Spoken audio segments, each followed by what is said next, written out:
పెట్టేస్తే గట్టిగా ఉంటుంది. అవతల కట్టి తీసుకొని జాగ్రత్తగా అట్లే కూడబట్టకపోదు.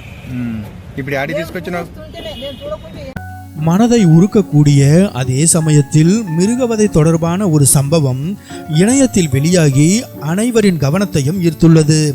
தெலுங்கானாவின் நல்கொண்டா மாவட்டத்தை சேர்ந்த ஒரு பெண் காயமடைந்த தனது செல்ல கோழியை காவல் நிலையத்திற்கு கொண்டு வந்து தனது கோழிக்கு நீதி வேண்டினார். வயதான அந்த பெண் கால்கள் உடைந்த நிலையில் காணப்பட்ட தனது செல்ல பிராணியை கையில் பிடித்துக்கொண்டு நடந்த சம்பவத்தை விவரிக்கும் உணர்ச்சிகரமான தருணம் கேமராவில் பதிவாகி இணையத்தில் வைரலாகியுள்ளது.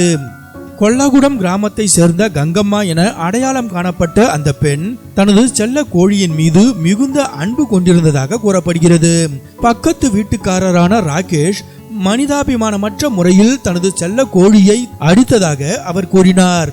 சுதந்திரமாக சுற்றித் திரிந்த கங்கம்மாவின் கோழி பக்கத்து வீட்டுக்காரர் ராகேஷிற்கு சொந்தமான வைக்கோல் குவியலில் சிதறி கிடந்த தானியங்களை கொத்தி கொண்டிருந்ததாக கூறப்படுகிறது. இதனால் கோபமடைந்த ராகேஷ் கங்கம்மாவின் கோழியை ஒரு தடி கொண்டு அடித்துள்ளார். இதனால் கோழியின் கால்களில் பலத்த அடிபட்டு கோழியால் நடக்க முடியாமல் போனது. இதனை பார்த்து மனமுடைந்து போன கங்கம்மா காயமடைந்த கோழியுடன் காவல் நிலையத்தை அணுகி ராகேஷுக்கு எதிராக கடுமையான நடவடிக்கை எடுக்க கோரினார்.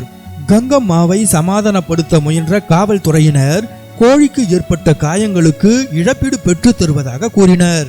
ஆனால் தனது செல்ல கோழிக்கு ஏற்பட்ட தீங்கிற்கு எந்த பண இழப்பீடும் தேவையில்லை என்று உறுதியாக கூறிய கங்கம்மா தனது கோழிக்கு இழைக்கப்பட்ட கொடுமைக்கு நீதி மட்டுமே தனது ஒரே கோரிக்கை என்று தெளிவுபடுத்தினார். காவல்துறையினர் கங்கம்மாவை எவ்வளவோ சமாதானப்படுத்த முயன்றும் அவர் கோழியை காயப்படுத்திய பக்கத்து வீட்டுக்காரனுக்கு கடுமையான தண்டனைக்கான கோரிக்கையில் பிடிவாதமாக இருந்தார். தனது செல்ல கோழி மீது அவர் கொண்டிருந்த அர்ப்பணிப்பை கருத்தில் கொண்ட காவல்துறை அதிகாரிகள் இந்த விஷயத்தில் நடவடிக்கை எடுப்பதாக ஒப்புக்கொண்டனர். கோழி கேஸை கோர்ட்டுக்கு கொண்டு போக முடியாது என்பதால் கிராமத்திற்கு வந்து கிராம பஞ்சாயத்து மூலம் கோழிக்கு நீதி பெற்று தருவதாக வாக்களித்தனர். காவல்துறையினரின் உறுதிமொழிக்கு பிறகுதான் கங்கம்மா தனது காயமடைந்த கோழியுடன் வீடு திரும்பினார்.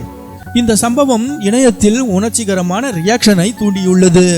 பலர் அந்த பெண்ணுக்கு தங்கள் ஆதரவையும் அவரது கருணையையும் பாராட்டுவதாகவும் தெரிவித்து வருகின்றனர். சிலர் கிராமப்புறங்களில் கூட விலங்கு பாதுகாப்பு சட்டங்களை வலுவாக அமல்படுத்த வேண்டும் என்று வலியுறுத்துகின்றனர். மேலும் சிலர் கன்றுக்கு நீதி வழங்கிய மனுநீதி சோழனை போல இந்த கோழிக்கு சரியான நீதி வழங்கி சம்பந்தப்பட்ட ஆசாமியை தண்டிக்க வேண்டும் என கோரிக்கை வைத்துள்ளனர்.